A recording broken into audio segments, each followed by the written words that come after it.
Powering Africa Summit, c'est une rencontre importante parce qu'elle permet de réunir les décideurs.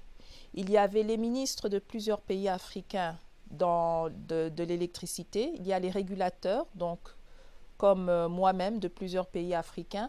Il y a aussi ce qu'on appelle les partenaires de développement. Souvent, ce sont des partenaires de développement américains qui sont présents. Et vous avez aussi les partenaires de développement comme la Banque africaine de développement. Et bien sûr, vous avez tout le reste de l'écosystème du secteur de l'électricité qui sont les compagnies qui sont sur pied en Afrique et qui donnent des solutions énergétiques.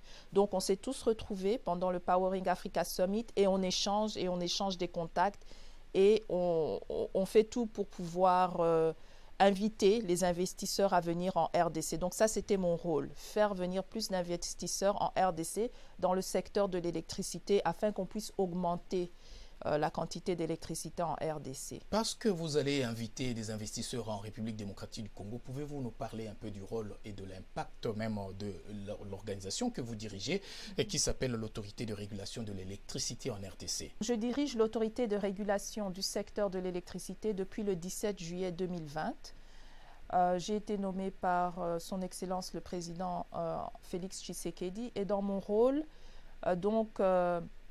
de régulateur, il fallait d'abord mettre sur pied la structure. Nous avons nos quartiers généraux à la Gombe, à Kinshasa.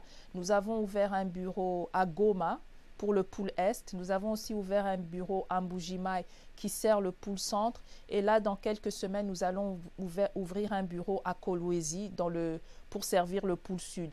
Les missions du régulateur sont stipulées dans la loi de 2014 sur le secteur de l'électricité. Donc, c'est la loi 11/2014 sur le secteur de l'électricité. Il y a 21 missions, mais je peux les résumer en 5 grandes lignes. Allez-y. La première ligne, c'est la protection des droits des consommateurs et des opérateurs. Donc, en cas de plainte, s'ils ne trouvent pas satisfaction chez leur opérateur, ils viennent chez nous à l'ARE et on protège leurs droits.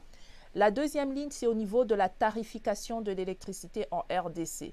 Ça, c'est une prérogative du régulateur, selon la loi. Le troisième aspect, c'est au niveau des titres, donc les licences, autorisations et concessions.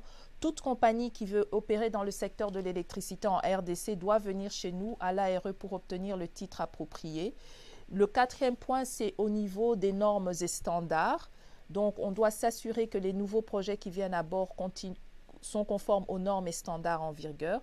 Et le cinquième point, c'est en général pouvoir mettre un environnement pour le business et les investissements dans le secteur de l'électricité pour libéraliser et inviter les compagnies privées, que ce soit dans la production de l'électricité, la distribution, la transmission, l'importation, l'exportation et la vente de l'électricité. Tout cela se passe au niveau de l'ARE.